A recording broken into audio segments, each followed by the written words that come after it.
ಹಿಂದೂ ಪರ ಸಂಘಟನೆಗಳಲ್ಲಿ ಗುರುತಿಸಿಕೊಂಡು ಸಾರ್ವಜನಿಕ ಸಮಸ್ಯೆಗಳನ್ನು ಎತ್ತಿಕೊಂಡು ಪ್ರತಿಭಟನೆ ನಡೆಸುವುದು ಸಹ ಸಾಮಾಜಿಕವಾಗಿ ಕ್ಷೋಭೆ ಸೃಷ್ಟಿಸುವಂಥ ಕಾರ್ಯ ಎಂದು ಪೊಲೀಸರು ಭಾವಿಸಿದಂತಿದೆ.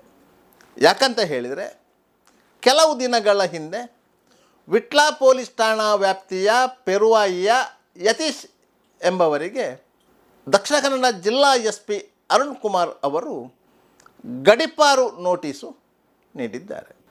ಕಳೆದ 12 ವರ್ಷಗಳಿಂದ ಯತೀಶ್ ಪೆರುವಾಯಿ ಸಾಮಾಜಿಕ ಸಮಸ್ಯೆಗಳ ಬಗ್ಗೆ ಹೋರಾಟವನ್ನು ಮಾಡ್ತಾಯಿದ್ರು. ಪ್ರತಿಭಟನೆಗಳು, ಧರಣಿಗಳು ಎಲ್ಲವೂ ಯತೀಶ್ ಪೆರುವಾಯಿಯ ನೇತೃತ್ವದ ಒಂದು ಯುವಕರ ತಂಡ ಮಾಡ್ತಾಯಿತ್ತು. ಕೆಲವು ಸಮಸ್ಯೆಗಳು ಬಗೆಹರಿದಿದೆ, ಕೆಲವು ಸಮಸ್ಯೆಗಳು ಬಗೆಹರಿಯುವ ಹಂತದಲ್ಲಿ ಇದೆ. ಯತೀಶ್ ಪೆರುವಾಯಿ ಹಿಂದೂ ಪರ ಸಂಘಟನೆಗಳಲ್ಲಿ ಗುರುತಿಸಿಕೊಂಡವರು. ಯಾವತ್ತೂ ಒಂದು ಕೇಸರಿ ಸಾಲು ಹಾಕಿಕೊಂಡು ಹೋರಾಟ ಅಂತ ಹೇಳ್ತಾಯಿದ್ರು. ಪೆರುವಾಯಿಯ ಗ್ರಾಮ ಪಂಚಾಯತ್ನಲ್ಲಿ ಅವ್ಯವಹಾರ ನಡೆದಿದೆ ಅಂತ ಹೇಳಿ ಅದರ ಅಧ್ಯಕ್ಷೆಯ ವಿರುದ್ಧ ಪ್ರತಿಭಟನೆಯನ್ನು ಮಾಡಿದರು. ಆ ಸಂದರ್ಭದಲ್ಲಿ ಗಲಾಟೆ ಸೃಷ್ಟಿಯಾಯಿತು ಎನ್ನುವ ಕಾರಣವನ್ನು ಒಡ್ಡಿ ಪಂಚಾಯತ್ನ ದಲಿತ ಒಬ್ಬರನ್ನು ಮುಂದೆ ಮಾಡಿಕೊಂಡು ಒಂದು ದೂರು ನೀಡಲಾಗಿತ್ತು, ಜಾತಿ ನಿಂದನೆಯ ದೂರು. ಸಹಜವಾಗಿಯೇ ಪೊಲೀಸರು ಅಟ್ರಾಸಿಟಿ ಕೇಸನ್ನು ದಾಖಲಿಸಿಕೊಂಡಿದ್ದಾರೆ.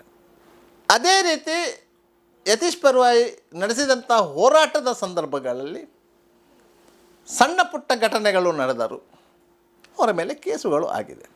ವಿಟ್ಲ ಪೊಲೀಸ್ ಠಾಣೆಯಲ್ಲಿ ಅವರ ಮೇಲೆ ಒಟ್ಟು 4 ಪ್ರಕರಣಗಳು ದಾಖಲಾಗಿದ್ದವು. ಪುತ್ತೂರು ಠಾಣೆಯಲ್ಲೂ ಒಂದು ಪ್ರಕರಣ ದಾಖಲಾಗಿದೆ. ಆದ್ದರಿಂದ ಯತೀಶ್ ಪೆರುವಾಯಿಯ ವಿರುದ್ಧ ವಿಟ್ಲ ಪೊಲೀಸ್ ಠಾಣೆ ಮತ್ತು ಪುತ್ತೂರು ಪೊಲೀಸ್ ಠಾಣೆಯಲ್ಲಿ ರೌಡಿ ಶೀಟ್ ತೆರೆಯಲಾಗಿದೆ. ವಿಟ್ಲ ಠಾಣೆಯಲ್ಲಿ ದಾಖಲಾಗಿದ್ದಂತಹ 4 ಪ್ರಕರಣಗಳಲ್ಲಿ ಒಂದು ಪ್ರಕರಣ ಸಾಕ್ಷ್ಯಾಧಾರಗಳ ಕೊರತೆಯಿಂದ ನ್ಯಾಯಾಲಯದಲ್ಲಿ ಖುಲಾಸೆಯಾಗಿದೆ. ಮತ್ತೊಂದು ಪ್ರಕರಣದಲ್ಲಿ ಸಾಕ್ಷಿಗಳೇ ನ್ಯಾಯಾಲಯಕ್ಕೆ ಸಾಕ್ಷ್ಯ ಹೇಳಲು ಬರಲಿಲ್ಲ. ನ್ಯಾಯಾಲಯ ಆ ಪ್ರಕರಣವನ್ನು ವಜಾಗೊಳಿಸಿದೆ.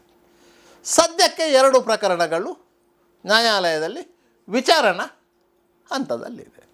ಪುತ್ತೂರು ಪೊಲೀಸರು ದಾಖಲಿಸಿಕೊಂಡಿರುವಂತಹ ಪ್ರಕರಣದಲ್ಲಿ ನ್ಯಾಯಾಲಯದಲ್ಲಿ ವಿಚಾರಣಾ ಹಂತದಲ್ಲಿದೆ.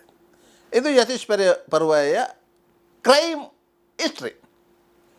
ಇಷ್ಟೇ ಪ್ರಕರಣವನ್ನು ಇಟ್ಟುಕೊಂಡು ವಿಟ್ಲ ಪೊಲೀಸರು ಜಿಲ್ಲಾ SP ಅವರಿಗೆ ಒಂದು ವರದಿಯನ್ನು ಒಪ್ಪಿಸಿದ್ದಾರೆ. ಪೆರುವಾಯಿ ಆ ಸುತ್ತಮುತ್ತ ಪ್ರದೇಶದಲ್ಲಿ ಕೋಮು ಸಾಮರಸ್ಯವನ್ನು ಹದಗೆಡಿಸುವ ರೀತಿಯಲ್ಲಿ ಯತೀಶ್ ಪೆರುವಾಯಿ ಅವರ ಚಟುವಟಿಕೆಗಳು ಇವೆ. ಆದ್ದರಿಂದ ಅವರನ್ನು ಈ ಠಾಣಾ ವ್ಯಾಪ್ತಿಯಿಂದ ಬೇರೆ ಠಾಣಾ ವ್ಯಾಪ್ತಿಗೆ ಗಡೀಪಾರು ಮಾಡಬೇಕು ಅಂತ ಹೇಳಿ ಒಂದು ಪ್ರಸ್ತಾವನೆ ಸಲ್ಲಿಸಿದ್ದಾರೆ. ಆ ಪ್ರಸ್ತಾವನೆಯನ್ನು ಸ್ವೀಕರಿಸಿದಂಥ ದಕ್ಷಿಣ ಕನ್ನಡ ಜಿಲ್ಲಾ SP ಅರುಣ್ ಅವರು ಯತೀಶ್ ಪೆರುವಾಯಿ ಅವರಿಗೆ ನೋಟಿಸು ಮಾಡಿದ್ದಾರೆ. ನಿಮ್ಮನ್ನು ಯಾಕೆ ಗಡೀಪಾರು ಮಾಡಬಾರದು ಎಂಬುದಕ್ಕೆ ಸಮಜಾಯಿಸಿ ಕೊಡಿ ಅಂತ. ಯತೀಶ್ ಪೆರುವಾಯಿ ಅವರು ಆ ನೋಟಿಸನ್ನು ಸ್ವೀಕರಿಸಿದ್ದಾರೆ. ನಿಗದಿತ ದಿನಾಂಕದೊಳಗೆ ಅದಕ್ಕೆ ಆಕ್ಷೇಪಣೆಯನ್ನು ಸಲ್ಲಿಸ್ತಾರೆ. ಅದು ಸಾಮಾನ್ಯ ಪ್ರಕ್ರಿಯೆ. ಸಾರ್ವಜನಿಕ ಜೀವನದಲ್ಲಿ ಇದ್ದುಕೊಂಡು ಸಾರ್ವಜನಿಕ ಸಮಸ್ಯೆಗಳ ಕುರಿತಾಗಿ ಹೋರಾಟ ಮಾಡಿದವರ ಮೇಲೆ ರೌಡಿ ಶೀಟ್ ತೆರೆಯುವುದು, ಗೂಂಡಾ ಕಾಯ್ದೆ ಹಾಕುವುದು, ಗಡೀಪಾರು ಮಾಡುವುದು ಹೊಸತೇನೂ ಅಲ್ಲ. ಈ ಹಿಂದೆ ಹಲವು ಮಂದಿ ಹೋರಾಟಗಾರರಿಗೆ ಈ ಅನುಭವಗಳು ಆಗಿದೆ. ಅರುಣ್ ಕುಮಾರ್ ಅವರು ಜಿಲ್ಲಾ SP ಆಗಿ ಅಧಿಕಾರ ವಹಿಸಿಕೊಂಡ ಕೂಡಲೇ 34 ಮಂದಿಗೆ ಗಡೀಪಾರಿಗೆ ಶಿಫಾರಸು ಮಾಡಿದರು. ಅಷ್ಟೂ ಮಂದಿಗೆ ನೋಟಿಸು ಆಗಿತ್ತು. ಆದರೆ ಒಬ್ಬನನ್ನು ಇಲ್ಲಿಯವರೆಗೆ ಗಡೀಪಾರು ಮಾಡಲಿಕ್ಕೆ ಸಾಧ್ಯ ಆಗಲಿಲ್ಲ. 33 ಮಂದಿಯೂ ನ್ಯಾಯಾಲಯದಿಂದ SP ಅವರ ಸೂಚನೆ ಮೇರೆಗೆ ಹೊರಡಿಸಲಾದಂಥ ಆದೇಶದ ವಿರುದ್ಧ ತಡೆಯಾಜ್ಞೆ ತಂದಿದ್ದಾರೆ. ತಡೆಯಾಜ್ಞೆ ಕೋರಿ ಮಹೇಶೆಟ್ಟಿ ತಿಮ್ಮರೋಡಿಯವರು ನ್ಯಾಯಾಲಯದ ಮೆಟ್ಟಿಲು ಹೇರಿದರು.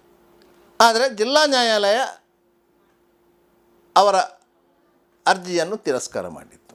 ತದನಂತರ ಅವರು ಹೈಕೋರ್ಟ್ ಮೆಟ್ಟಿಲೇರಿದರು. ಹೈಕೋರ್ಟಲ್ಲಿ ಎರಡೆರಡು ಬಾರಿ Puttur S C Stella Varghese ಅವರ ಗಡೀಪಾರು ಆದೇಶಕ್ಕೆ ತಡೆ ಸಿಕ್ಕಿತ್ತು. ಮೂರನೇ ಬಾರಿಯೂ ಗಡೀಪಾರು ಆದೇಶಕ್ಕೆ ತಡೆ ನೀಡಲಿಲ್ಲ. ಸದ್ಯಕ್ಕೆ ಗಡೀಪಾರು ಆದೇಶ ಊರ್ಜಿತದಲ್ಲಿದೆ. ಆದರೆ ಮಹೇಶ್ ಶೆಟ್ಟಿ ತಿಮ್ಮರೋಡಿಯರನ್ನು ಹಿಡಿದು ಗಡೀಪಾರು ಮಾಡಲಿಕ್ಕೆ ಈ ಜಿಲ್ಲಾ ಪೊಲೀಸ್ ವ್ಯವಸ್ಥೆಗೆ ಇವತ್ತಿನವರೆಗೂ ಸಾಧ್ಯ ಆಗಿಲ್ಲ. ಅಂತಹ ಒಂದು ಪೊಲೀಸ್ ಇಲಾಖೆ ವ್ಯವಸ್ಥೆ ಯತೀಶ್ ಪೆರ್ವಾಯಿಯನ್ನು ಗಡೀಪಾರು ಮಾಡುವಂಥ ಸಿದ್ಧತೆಯಲ್ಲಿ ತೊಡಗಿದೆ. ಯತೀಶ್ ಪೆರ್ವಾಯಿ ರೌಡಿ ಅಲ್ಲ, ಕ್ರಿಮಿನಲ್ ಚಟುವಟಿಕೆಗಳಲ್ಲಿ ಭಾಗಿಯಾದವರಲ್ಲ. ಅವರದ್ದು ಹೋರಾಟ ಏನಿದ್ದರೂ ಸಾಮಾಜಿಕ ಚಟುವಟಿಕೆಗಳಿಗೆ ಸೀಮಿತ. ಕೆಲವು ಸಮಯಗಳ ಹಿಂದೆ ಸಂಜೀವ ಪೂಜಾರಿ ಕಾಣಿಯೂರು ಎಂಬಂತಹ ಫಾರೆಸ್ಟ್ ಇಲಾಖೆಯ ಸಿಬ್ಬಂದಿಯೊಬ್ಬರು ಫೇಸ್ಬುಕ್ಕಿನಲ್ಲಿ ಹಿಂದೂ ಹೆಣ್ಣುಮಕ್ಕಳ ಬಗ್ಗೆ ಅವಾಚ್ಯವಾಗಿ ನಿಂದಿಸ್ತಿದ್ರು. ಈ ಬಗ್ಗೆ ಯತೀಶ್ ಪೆರ್ವಾಯಿ ಅವರು ಫೇಸ್ಬುಕ್ಕಿನಲ್ಲೇ ಉತ್ತರ ಕೊಡ್ತಾಯಿದ್ರು. ಅವರಿಬ್ಬರ ಮಧ್ಯೆ ಫೇಸ್ಬುಕ್ ವಾರ ನಡೀತಾ ಇತ್ತು. ಈ ವಾರನ್ನೇ ಪೊಲೀಸರು ಜಾತಿಗಳ ಮಧ್ಯೆ, ಧರ್ಮಗಳ ಮಧ್ಯೆ ಸಂಘರ್ಷ ಎನ್ನುವಂತೆ ಭಾವಿಸಿ ಅವರ ಗಡೀಪಾರಿಗೆ ನೋಟಿಸು ನೀಡಿದ್ದಾರೋ ಎನ್ನುವಂಥ ಸಂಶಯ ಬರ್ತದೆ. ಸಂಜೀವ ಪೂಜಾರಿಯವರ ಮೇಲೆ ನೀಡಿರುವಂತಹ ದೂರಿಗೆ ಪೊಲೀಸರು ಕೇಸು ದಾಖಲು ಮಾಡಿಕೊಂಡಿಲ್ಲ. ಸಂಜೆಯ ಪ್ರಕರಣ ಅಲ್ಲ ಅಂತ ಹೇಳಿ ಎನ್ಸಿ ಮಾಡಿದ್ದಾರೆ.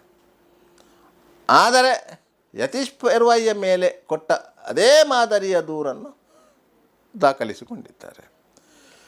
ಅದರಿಂದ ಪೊಲೀಸ್ ವ್ಯವಸ್ಥೆ ಹಿಂದೂ ಪರ ಸಂಘಟನೆಯಲ್ಲಿ ಗುರುತಿಸಿಕೊಂಡಂತಹ ಯುವಕರನ್ನು ಟಾರ್ಗೆಟ್ ಮಾಡ್ತಿದೆ ಅಂತ ಸಂಶಯ ಮೂಡ್ತದೆ. ಕೇವಲ ಯತೀಶ್ ಪೆರ್ವಾಯಿ ಒಬ್ಬರು ಮಾತ್ರ ಅಲ್ಲ, ಪೊಲೀಸರ ಲಿಸ್ಟಲ್ಲಿ ಕೆಲವರು ಇದ್ದಾರೆ. ಯಾವಾಗ ಯಾವ ಸಂದರ್ಭದಲ್ಲಿ ಗಡೀಪಾರು ನೋಟಿಸು ಬರ್ತದೋ ಕಾದು ನೋಡಬೇಕಿದೆ. ಗಡೀಪಾರು ಆಗಲೇಬೇಕಾದವರನ್ನು ಹಿಡಿಯಲು ಆಗದಂತಹ ಪೊಲೀಸ್ ಇಲಾಖೆ ಸಾರ್ವಜನಿಕವಾಗಿ ಪ್ರಚಲಿತದಲ್ಲಿರುವಂತಹ, ಸಾರ್ವಜನಿಕ ಸೇವೆಯಲ್ಲಿ ತೊಡಗಿಸಿಕೊಂಡಿರುವಂತಹ ಯತೀಶ್ ಪೆರ್ವಾಯಿ ಅಂತ ಯುವಕರನ್ನು ಟಾರ್ಗೆಟ್ ಮಾಡ್ತಾ ಇದೆ. ಪೆರ್ವಾಯಿ ಗ್ರಾಮ ಪಂಚಾಯತ್ನಲ್ಲಿ ಆಗಿದ್ದಂತಹ ಭ್ರಷ್ಟಾಚಾರವನ್ನು ಎಳೆಯಾಗಿ ಬಿಚ್ಚಿಟ್ಟಂಥ ಯುವಕ ಯತೀಶ್ ಪೆರ್ವಾಯಿ. ಅದರ ಅಧ್ಯಕ್ಷೆ ನಫೀಸಾ ಭ್ರಷ್ಟಾಚಾರದಲ್ಲಿ ತೊಡಗಿದ್ದಾರೆ ಅಂತ ಹೇಳಿ ಲೋಕಾಯುಕ್ತರಿಗೆ, ಜಿಲ್ಲಾ ಪಂಚಾಯತ್ ಸಿಇಒಗೆ ದಾಖಲೆಗಳ ಆಧಾರದಲ್ಲಿ ದೂರು ನೀಡಿದರು. ಕೊನೆಗೆ ನಫೀಸಾ ಅವರು ಲಂಚ ಪಡೆದುಕೊಳ್ಳುವಂಥ ವೇಳೆಯಲ್ಲಿ ಲೋಕಾಯುಕ್ತದವರು ಟ್ರ್ಯಾಪ್ ಮಾಡಿದರು. ಆ ದೂರು ನೀಡಿದ್ದು ಯತೀಶ್ ಪೆರ್ವಾಯಿ. ನಫೀಸಾ ಲೋಕಾಯುಕ್ತರಿಂದ ಬಂಧನಕ್ಕೊಳಗಾಗಿ ಜೈಲಿಗೂ ಹೋಗಿದ್ದರು. ಆ ಸಂದರ್ಭದಲ್ಲಿ ನಫೀಸಾ ಅವರ ಪತಿಯೇ ಪೆರ್ವಾಯಿ ಪಂಚಾಯತನ್ನು ಆಡಳಿತ ಮಾಡಿದ್ದರು. ಇದರ ವಿರುದ್ಧವೂ ಯತೀಶ್ ಪೆರ್ವಾಯಿ ಪ್ರತಿಭಟನೆ ಮಾಡಿದ್ದರು. ಅಂಥ ಯುವಕನಿಗೆ ಗಡೀಪಾರು ನೋಟಿಸು ನೀಡಲಾಗಿದೆ. ಇದು ಯಾವ ರೀತಿಯ ನ್ಯಾಯ ಎನ್ನುವುದು ಮಾತ್ರ ಪ್ರಶ್ನೆ ಇರುವುದು.